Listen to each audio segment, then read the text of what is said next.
Assalamualaikum warahmatullahi wabarakatuh. Apa kabar teman-teman semua? Senang sekali kita bisa berjumpa kembali dalam mata pelajaran pendidikan agama Islam dan budi pekerti. Untuk materi kali ini kita akan membahas tentang klasifikasi tentang tanggung jawab kepada Allah Subhanahu wa taala dan kepada yang lainnya. Untuk itu mari kita simak materinya berikut ini. Mudah-mudahan bermanfaat bagi kita semua. Baik, yang pertama itu adalah tanggung jawab kita terhadap Allah Subhanahu wa taala. Manusia ada tidak terwujud dengan sendirinya, tetapi merupakan makhluk ciptaan Allah. Sebagai makhluk ciptaan Allah Subhanahu wa taala, manusia bisa mengembangkan diri sendiri dengan pikiran, akal, perasaan, seluruh anggota tubuhnya dan alam sekitarnya yang telah Allah karuniakan kepadanya. Tanggung jawab kepada Allah menurut kesadaran manusia untuk memenuhi kewajiban dan pengabdiannya kepada Allah Subhanahu wa taala sebagai makhluk ciptaannya. Manusia harus bersyukur atas kepadanya yang telah menciptakan, memberi rezeki dan selalu memberikan yang terbaik untuk makhluknya. Karena itu manusia wajib mengabdi kepada Allah Subhanahu wa taala. Menyembah itu merupakan pengabdian kepada Allah Subhanahu wa taala sebagai wujud tanggung jawab kepada Allah seperti yang telah disebutkan bahwa tanggung jawab erat kaitannya dengan kewajiban. Kewajiban merupakan sesuatu yang dibebankan terhadap seseorang.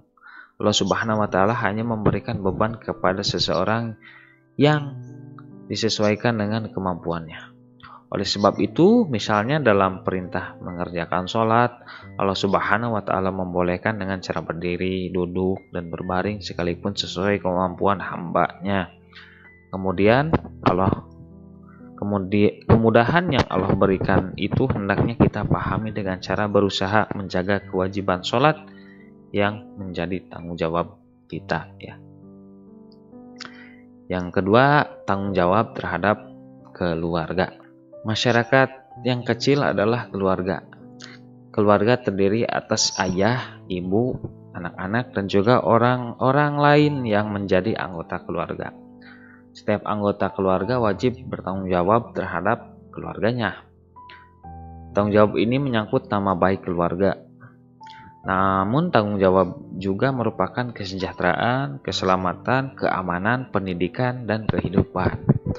Tanggung jawab kepada keluarga ini menurut tiap anggota keluarga untuk mempunyai kesadaran terhadap tanggung jawab.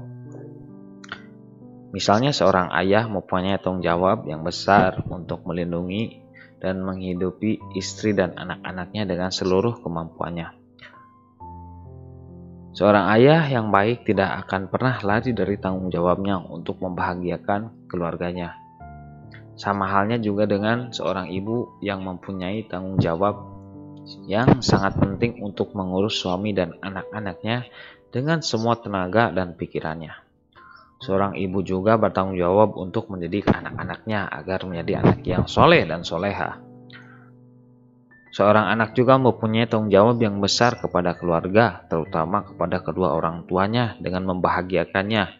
Dengan sungguh-sungguh belajar, menjaga nama baik keluarga, dan berusaha dengan mengoptimalkan potensi sehingga bisa membuat kedua orang tua bangga dengan apa yang kita lakukan.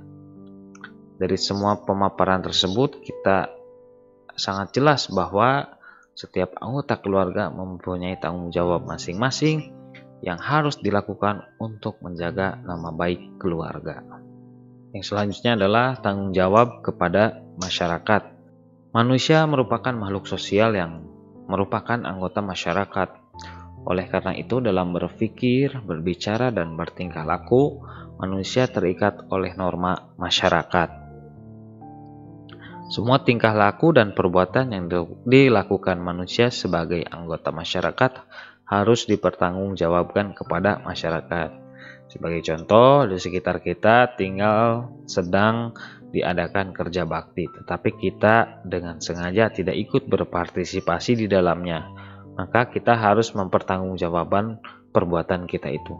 Sebagai akibatnya, kita harus siap apabila terjadi ketidaknyamanan dalam hubungan dengan masyarakat sekitar. Misalnya, kita akan menjadi bahan omongan masyarakat sekitar. Jika memang ada sanksi yang telah disepakati bersama seperti membayar denda karena tidak ikut berpartisipasi, kita harus bertanggung jawab dengan membayar denda dan berusaha untuk mengikuti kegiatan yang ada dalam masyarakat sekitar. Dari penyelesaian tersebut, kita tahu bahwa tanggung jawab kita sebagai anggota masyarakat bukan sekedar wacana, melainkan juga dalam hal perbuatan kita harus bertanggung jawab. Contoh lain adalah ketika menjadi aparatur desa yang dipilih oleh masyarakat. Kita harus memiliki kesadaran untuk melaksanakan tanggung jawab tersebut dengan sepenuh hati dan ikhlas. Caranya adalah bekerja secara optimal, jujur, dan bertanggung jawab terhadap tugas-tugasnya. Setiap anggota masyarakat juga mempunyai tanggung jawab dengan cara saling menjaga kerukunan dan keharmonisan antar anggota masyarakat. Yang selanjutnya adalah tanggung jawab kepada bangsa dan negara. Suatu kenyataan bahwa setiap orang merupakan warga negara suatu negara. Manusia terikat dengan norma-norma atau peraturan hukum yang dibuat oleh suatu negara. Seseorang tidak dapat berbuat sesuai dengan kemauannya sendiri apabila perbuatan seseorang itu salah dan melanggar aturan. Ia harus bertanggung jawab kepada negara. Misalnya seorang pejabat pemerintah mempunyai tanggung jawab untuk mengatur dan mengelola pemerintahan yang telah dipercaya kepadanya.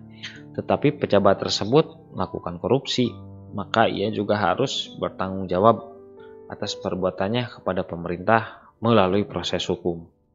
Sebagai warga negara yang baik, kita memiliki tanggung jawab untuk menjaga nama baik negara, berusaha untuk memajukan negara. Sebagai pelajar, kita harus terus menuntut ilmu untuk kepentingan dan kemajuan bangsa dari segi pendidikan. Baik, itu saja yang bisa saya sampaikan. Mudah-mudahan ada manfaatnya. Semoga kita bisa bertanggung jawab terhadap apa yang telah diamanahkan kepada diri kita. Assalamualaikum warahmatullahi wabarakatuh.